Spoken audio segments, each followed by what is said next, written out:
Berita kekalahan Jepang pada tanggal 15 Agustus 1945 telah tersebar ke seluruh dunia dan berhasil diketahui oleh golongan pemuda.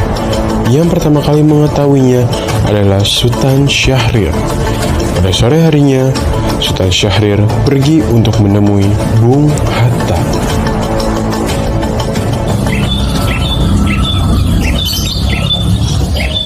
Selamat sore.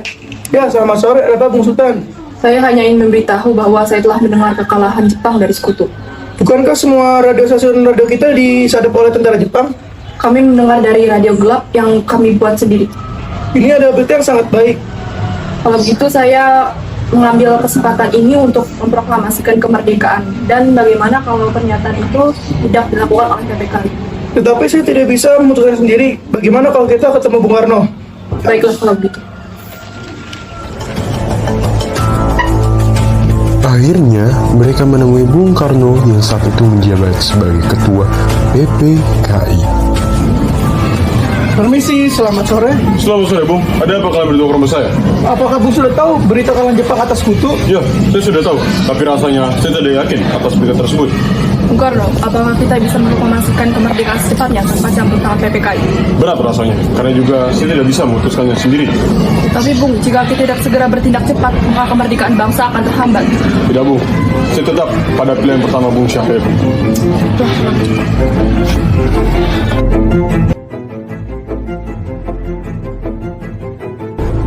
Pada tanggal 15 Agustus malam, para pemuda yang dipimpin oleh Khairil Saleh mengadakan rapat di belakang gedung bakteriologi dan memutuskan untuk mendesak Soekarno dan Hatta untuk segera memproklamasikan kemerdekaan. Ratusan pemuda yaitu Wikana dan Darwis menemui Bung Karno di rumahnya. Oh, Darwis dan Wikana. Kami ingin bertemu dengan Bung Karno, urusan sangat penting sekali. Tunggu sebentar ya, Nak. Kebetulan Bapak sedang berbicara dengan Bung Hatta dan Bung Ahmad. Baiklah, Bu, kami tunggu. Beberapa saat kemudian, Wikana dan Darwis diperbolehkan masuk dan bertemu dengan dua tokoh golongan tua tersebut. Selamat malam, jangan duduk. Kenapa kalian duduk ke rumah saya? Begini, Bu. Bagaimanapun juga, malam ini kita harus segera memproklamasikan kemerdekaan. Ya, saya paham. Proklamasi kemerdekaan pasti akan adanya. Tapi tetap, kita harus menunggu sidang PPKI.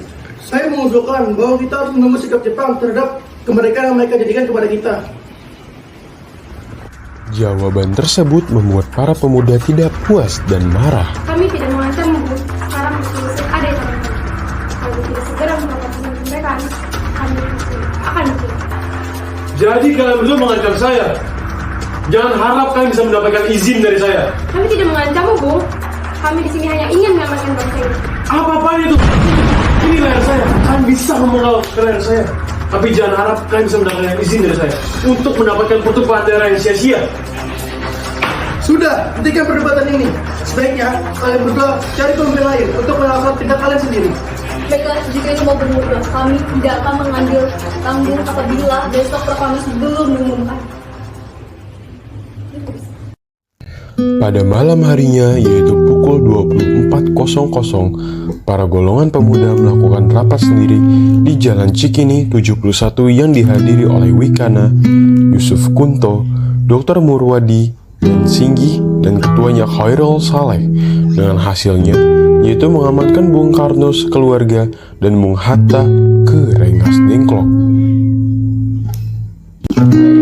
Pada malam hari ini, baca basmalah. Bismillahirrahmanirrahim. Baik, agenda pada tengah malam hari ini adalah bagaimana cara kita meyakinkan para golongan tua untuk segera memproklamasikan kemerdekaan. Bagaimana kalau kita singkirkan Pak Karno dan Bung Hatta? Apa alasannya? Alasannya agar mereka tidak dipengaruhi oleh Jepang. Tapi kita asing kemana? Menurut saya, kita singgah saja mereka ke Rengas Dengklok. Apa alasan Anda di tempat itu? Menurut saya, kita tidak jauh dari Jakarta. Dan menurut saya, kita kan sangat strategis menurut perhitungan militer. Ya, saya setuju.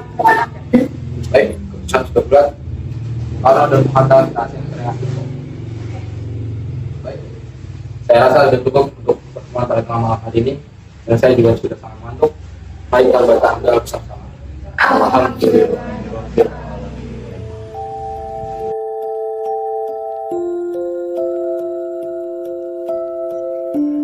Sodanko Singgih mendapatkan kepercayaan untuk menjemput Soekarno dan Hatta.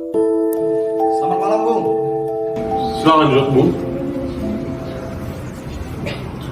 Ada apa malam-malam ke rumah saya? Saya ditugaskan untuk mengenalkan adat keluarga Rengas Dengklok agar terhindar dari pengaruh Jepang. Bagaimana kalau saya menolak? Maaf, Bung. Ini bukan waktu untuk berdebat. Karena sedang darurat, Anda diminta untuk ikut dengan kami. Baiklah, mari tunggu sebentar. Ada apa ini, Pak? Kenapa ribut sekali? Iya, Bu. Para pemuda meminta kita untuk mengikuti mereka. Lalu, bagaimana? Apa yang harus kita lakukan? Tidak apa-apa, kita ikuti saja yuk. Kemudian Bung Karno, Ibu Fatmawati, Guntur atau anak Bung Karno, dan juga Bung Hatta dibawa ke Rengas Dengklok. Sesampainya di Rengas Dengklok, terjadi perdebatan antara golongan tua dan golongan muda. Apa yang kalian lakukan di sini? Kami tetap menginginkan kemerdekaan tanpa bantuan Jepang, Bung. Kalian tidak boleh memaksa kehendak seenaknya. Kami akan rapatkan dulu di sidang PPKI. Tidak bisa, Bung. Kami menolak. Itu sama saja kemerdekaan dengan pemberian Jepang. Hei, jangan begitu. Kalau kalian berdua seperti ini, berarti kalian menentang kami. Kalian ini terlalu gegabah, terlalu naif. Tidak seperti itu, Bung. Sekali lagi ini adalah salah satu kesempatan emas untuk kita. Perdebatan tidak menghasilkan kata sepakat. Sementara itu, hilangnya kedua pimpinan PPKI tersebut mengejutkan Ahmad Subarjo karena merasa khawatir kepada kedua pemimpinnya. Ia mencari informasi tersebut. Akhirnya, ia mengetahui bahwa Bung Karno dan Bung Hatta berada di luar kota, yaitu Rengas Dengklok. Ia segera meminta kepada para pemimpin peta tersebut untuk mengantarnya ke Rengas Dengklok. Bisakah Anda mengantarkan saya menemui Bung Karno dan Bung Hatta? Apa yang akan kami terima untuk itu? Saya akan menjamin proklamasi akan diumumkan besok, 17 Agustus 1945. Bisakah Anda menjaminnya? Ya, saya akan menjaminnya dengan nyawa taruhan saya. Baiklah, saya akan mengantar Anda. Pada senja 16 Agustus 1945, ia berhasil menemui Bung Karno dan Bung Hatta. Ada apa Anda datang ke sini? Silakan duduk. Bung, saya mendapat informasi bahwasanya Jepang telah menyerang kepada sekutu. Situasi sekarang vakum memperoleh. Jadi, seperti itu keadaannya. Sepertinya memang kita harus mengambil tindakan cepat. Kita harus pergi ke Jakarta, Bung. Saya sudah berjanji kepada pemuda bahwasannya proklamasi harus dimerdekakan. Ya, kalau memang demi kemerdekaan, memang sepatutnya kita harus membahas secepatnya. Lalu, di mana tempat yang aman untuk merumuskan proklamasi? Menurut saya, sebaiknya kita perlu Laksamana Medan. Beliau adalah teman saya, dan beliau juga mendukung kemerdekaan Indonesia. Oh iya, beliau seorang perwira tinggi angkatan laut. Jadi, keamanan kita akan dijaga di sana.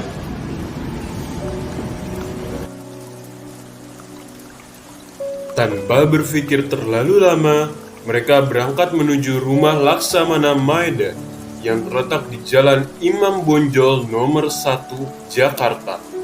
Tidak lama kemudian, mereka sampai di rumah Laksamana Maeda.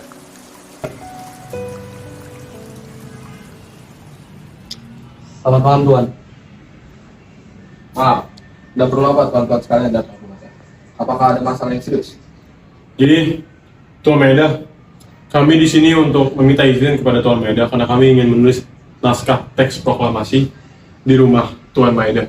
Apakah diperbolehkan? Baik, saya akan bantu tuan-tuan sekalian. Tuan-tuan sekalian bisa menggunakan ruang makan di lantai pertama.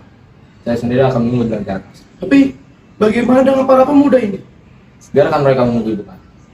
Baik, kalian silahkan tunggu di depan ya. Siap, Bung. Menjelang dini hari, 3 orang pimpinan PPKI merumuskan teks proklamasi di meja makan. Baiklah, pembahasan akan kita mulai. Biarkan saya saja yang menulis. Bagaimana kalau teks proklamasi kita buat singkat saja? Saya setuju dengan usul Bung Hatta. Baik. Kalau begitu, Bung Ahmad, apakah Bung Ahmad masih mengingat pada Piagam Jakarta, yaitu pada bagian pembukaan yang di dalam UUD 1945? Saya masih ingat, tapi tidak seluruhnya. Kira-kira seperti ini. Kami, bangsa Indonesia, dengan ini menyatakan kemerdekaan Indonesia. Baiklah, kalau begitu itu adalah pembukanya. Bung Hatta, apakah ada tambahan?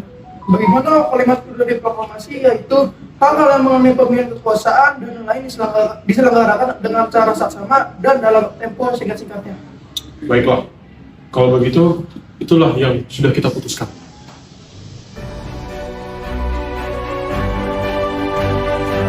Selesai menyusun, ketiga tokoh itu menuju serambi depan untuk menemui para hadirin yang ada. Saat itu, waktu sudah menunjukkan pukul 04.00 pagi dini hari. Lalu ia membacakan hasil rumusan teks proklamasi yang saat itu masih berupa konsep. Bagaimana para hadirin? Apakah sudah setuju dengan apa yang sudah kita rancangkan? Setuju. Baiklah kalau begitu. Selanjutnya, tolong naskah yang sudah saya rancang ini diketik ya. Baik, Bu. Sudah selesai, Bu. Bisa dikatakan naskah ketikan ini bersifat obat jika sudah ditandatangani. Baiklah, kawan-kawan semua, marilah kita menandatangani teks proklamasi ini secara bersama-sama. Iya, seperti Declaration of Independence yang dimiliki oleh Amerika Serikat. Tapi ini Indonesia, Bung, bukan Amerika. Bagaimana kalau perwakilannya 2 orang tapi atas nama Indonesia, yaitu Bung Karno dan Bung Hatta? Setuju. Lalu, gimana cepat laksanakan proklamasi? Bagaimana kalau di lapangan pilkada?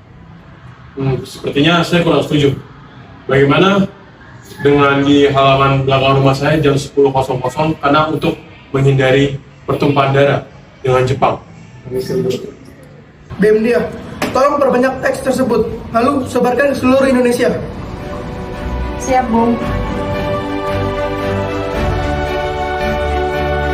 Keesokan harinya, tanggal 17 Agustus 1945, di kediaman Soekarno, pembacaan teks proklamasi kemerdekaan Indonesia dilakukan oleh Soekarno, yang didampingi oleh Bung Hatta dan dihadiri oleh beberapa tokoh nasional.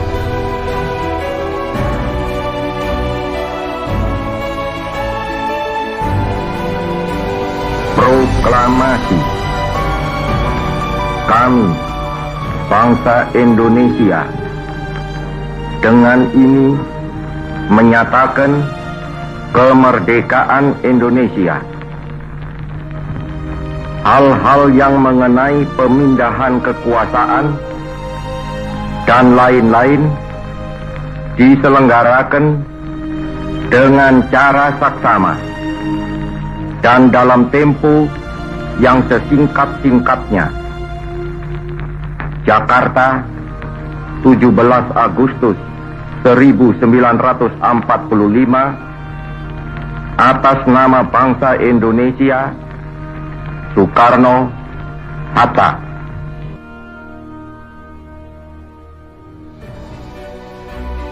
Demikianlah saudara-saudara, kita sekarang telah merdeka. Merdeka! Tidak ada lagi satu ikatan yang mengikat tanah air kita dan bangsa kita. Mulai saat ini kita menyusun negara kita, negara yang merdeka. Merdeka! Siap, merdeka. Merdeka! Kekal dan abadi. Insya Allah Tuhan memberkati kemerdekaan kita itu. Merdeka. Merdeka!